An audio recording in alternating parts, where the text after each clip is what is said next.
Hoje vamos falar sobre a criação de um Estado palestino. Ou melhor, vamos falar sobre as oportunidades históricas que existiram para a criação de um Estado palestino e que foram rejeitadas. A narrativa dominante costuma afirmar que o Estado palestino nunca foi possível. Mas a história registra algo diferente. Na verdade, foram pelo menos 9 oportunidades para isso. Ainda durante o mandato britânico, antes da criação do Estado de Israel, a região vivia intensos conflitos entre árabes e judeus. A comissão liderada por Lord Peel, em 1937, concluiu que as aspirações nacionais judaicas e árabes eram incompatíveis sob uma única administração.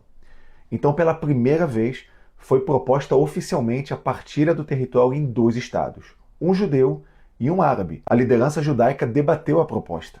A liderança árabe rejeitou categoricamente a partilha. 10 anos depois, em novembro de 1947, a Assembleia Geral da ONU aprovou a Resolução 181, propondo novamente a criação de 2 estados, um judeu e um árabe. Inclusive, a comissão foi presidida pelo diplomata brasileiro Oswaldo Aranha. A liderança judaica aceitou o plano de partilha da ONU. Já a liderança árabe rejeitou. Em 1967, depois da Guerra dos 6 Dias, Israel sinalizou disposição para negociar a devolução de territórios conquistados na guerra em troca de paz. A resposta dos países árabes ficou conhecida como os 3 nãos da cúpula árabe de Khartoum. Não há paz, não há reconhecimento de Israel, não há negociações com Israel. Em 1978, durante as negociações de paz entre Israel e Egito em Camp David, foi proposta a autonomia palestina na Cisjordânia e Gaza como um passo inicial para uma solução definitiva. Mais uma vez, a liderança palestina rejeitou o plano. A 5ª oportunidade para criar um Estado palestino foi nos anos 90, durante os acordos de Oslo, que criaram a Autoridade Nacional Palestina e estabeleceram um período de transição de 5 anos para negociar um acordo final. O objetivo era claro: estruturar o autogoverno palestino. Mas durante esse período, Israel enfrentou uma onda de atentados terroristas contra civis. Ônibus se explodiram, restaurantes, discotecas e até universidades foram alvos de terroristas.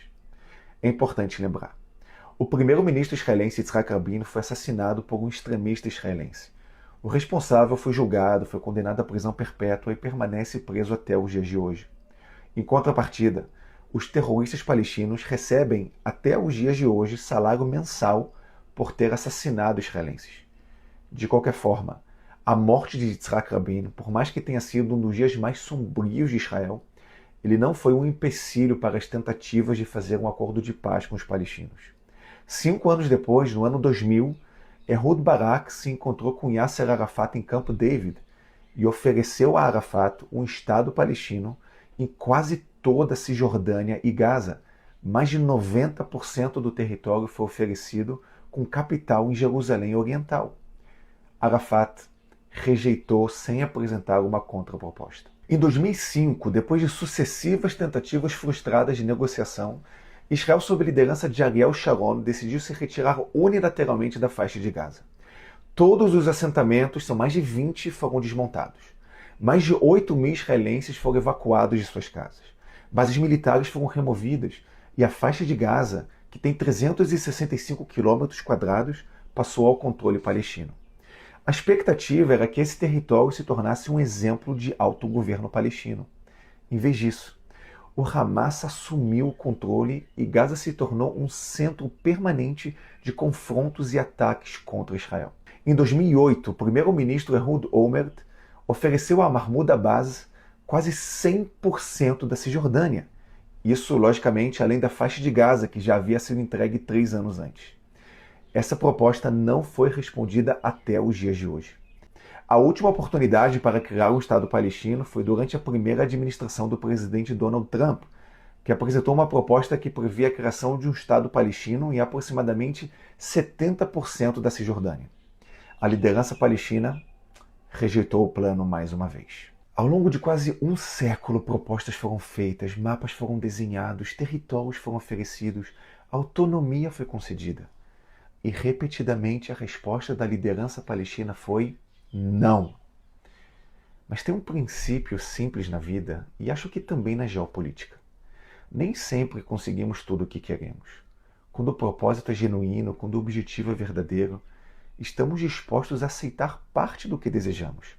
Porque parte é melhor do que nada. Em 1947, na partilha aprovada pela ONU, a liderança judaica também não recebeu todo o território que aspirava historicamente. O mapa não refletia todos os seus desejos nem todas as suas reivindicações.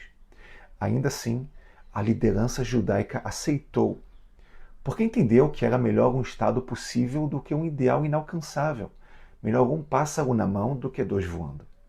Se o objetivo dos palestinos sempre foi a criação de um Estado, por que tantas propostas foram rejeitadas? A pergunta é inevitável.